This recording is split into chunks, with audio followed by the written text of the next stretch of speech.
Hello বন্ধুরা, কেমন আছো তোমরা সবাই? আশা করি অনেক অনেক ভালোই আছো।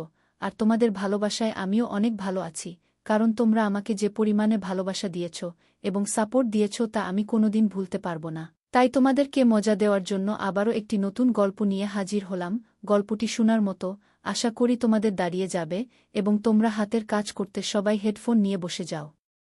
যে সকল বন্ধুরা আমার ভিডিও দেখেন কাদেরকে বলছি, আমি আজ এমন কিছু কথা নিয়ে আসব, সবকিছুই বাস্তব। হ্যালো, কথাটি শুনলে অবশ্যই ভালো লাগবে। পুরা ভিডিওটি না ট্রেন দেখবেন। ভিডিওর মাঝে এমন কিছু কথা আছে, কথাটি শুনলে আপনি অবাক হয়ে যাবেন। সবই সত্য। আমি এমন একটা লোক, আমার একটি হাত নেই, আমার নাম ছিল রুবেল। আমার টাকা পয়সার কোনো কিছু অভাব ছিল না। আল্লাহতালা আমাকে অনেক ধন সম্পদ দিয়েছে। হঠাৎ একদিন অ্যাক্সিডেন্ট, আমার হাতটি কেটে ফেলতে হয়। আমার ফ্যামিলিতে শুধু আমার মা রয়েছে। আমার আম্মু বয়স হয়েছে, সে এখন ঠিকমতো কাজকাম করতে পারে না। আমি ভাবতেছি এখন একটা বিয়ে করব, বিয়ে করে আমার আম্মুর কষ্ট দূর করে দিব। হঠাৎ একদিন আমাদের রাস্তা দিয়ে হেঁটে যায় একটি মেয়ে। মেয়েটিকে আমি ডাক দিয়ে বললাম, এই শোনো। মেয়েটি তখন বল, কিছু বলবেন? তখন আমি বললাম, তোমাদের বাসা কোথায়? মেয়েটি তখন বলে, আমাদের বাসা এই গ্রামের পাশের গ্রামে। আমি যখন বললাম, ও আচ্ছা ঠিক আছে, তোমার বাবার নাম কি? তখন মেয়েটি বলে, আমার বাবার নাম মণ্ডল। ও আচ্ছা ঠিক আছে, তুমি কোনো ক্লাসে লেখাপড়া করো? মেয়েটি তখন বলে, আমি ক্লাস 9-এ পড়ি। এই বলে মেয়েটির সাথে আজ এই পর্যন্তই কথা বললাম।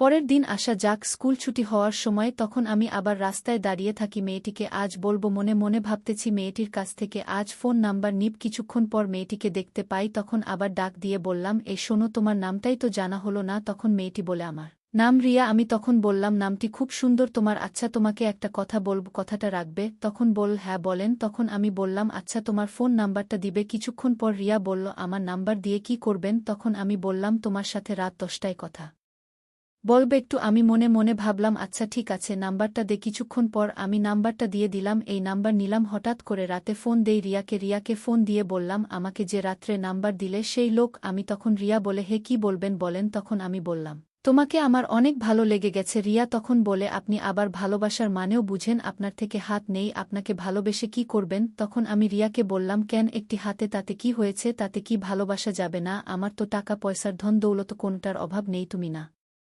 করতেছ কেন? কিয়া এতে? মনে মনে ভাবতাছি ছেলেটির কাছে তো অনেক টাকা পয়সা রয়েছে। আমি ছেলেটির কথায় রাজি হয়ে যায়। তারপরে রিয়া যখন স্কুল থেকে আসে তখন আমি দাঁড়িয়ে থাকি জিয়ার অপেক্ষায়। দেখেছি রিয়া আসতাছে। তখন রিয়াকে বললাম, ভাইজা তুমি কি বলো তাহলে? রিয়া তখন বলল, আচ্ছা ঠিক আছে, আমি আপনার কথায় রাজি। রিয়া রাজি হয়ে মনে মনে ভাবতেছে ছেলেটার অনেক টাকা পয়সা রয়েছে, আমি ছেলেটার কাছে বিয়ে বসবো। পড়ে যাওয়া হলো। এইভাবে রিয়ার সাথে বেশ কিছুদিন কথা ছেলে। কিছুদিন পর রিয়ার বাবাকে আমার বাড়ি থেকে প্রস্তাব নিয়ে যা।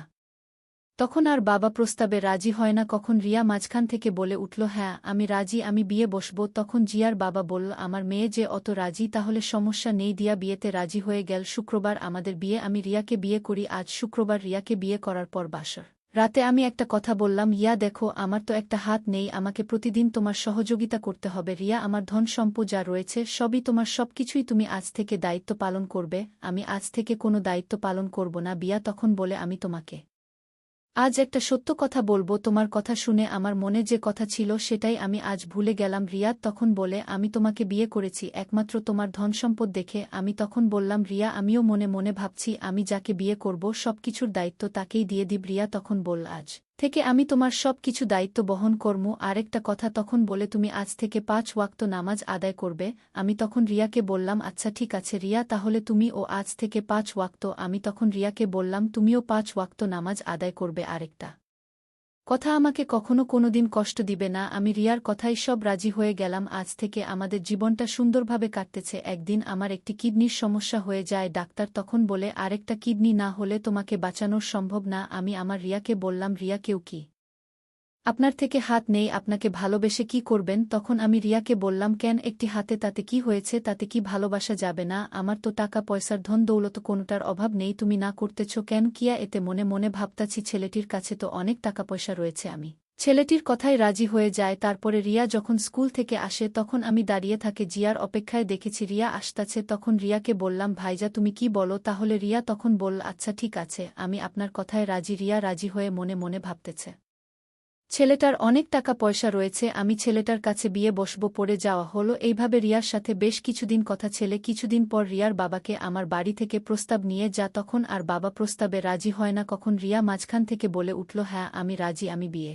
বসবো তখন জিয়ার বাবা বলল আমার মেয়ে যে অত রাজি তাহলে সমস্যা নেই দিয়া বিয়েতে রাজি হয়ে গেল শুক্রবার আমাদের বিয়ে আমি রিয়াকে বিয়ে করি আজ শুক্রবার রিয়াকে বিয়ে করার পর বাসর রাতে আমি একটা কথা বললাম ইয়া দেখো আমার তো একটা হাত নেই আমাকে প্রতিদিন তোমার সহযোগিতা করতে হবে রিয়া আমার ধন সম্পদ যা রয়েছে সবই তোমার সবকিছুই তুমি আজ থেকে দায়িত্ব পালন করবে আমি আজ থেকে কোনো দায়িত্ব পালন করব না বিয়া তখন বলে আমি তোমাকে আজ একটা সত্য কথা বলবো তোমার কথা শুনে আমার মনে যে কথা ছিল সেটাই আমি আজ ভুলে গেলাম রিয়াদ তখন বলে আমি তোমাকে বিয়ে করেছি একমাত্র তোমার ধনসম্পদ দেখে আমি তখন বললাম রিয়া আমিও মনে মনে ভাবছি আমি যাকে বিয়ে করব সবকিছুর দায়িত্ব তাকেই দিয়ে দিব রিয়া তখন বল আজ থেকে আমি তোমার সবকিছু দায়িত্ব বহন করমু আরেকটা কথা তখন বলে তুমি আজ থেকে 5 ওয়াক্ত নামাজ আদায় করবে আমি তখন রিয়াকে বললাম আচ্ছা ঠিক আছে রিয়া তাহলে তুমি ও আজ থেকে 5 ওয়াক্ত আমি তখন রিয়াকে বললাম তুমিও 5 ওয়াক্ত নামাজ আদায় করবে আরেকটা কথা আমাকে কখনো কোনোদিন কষ্ট দিবে না আমি রিয়ার কথাই সব রাজি হয়ে গেলাম আজ থেকে আমাদের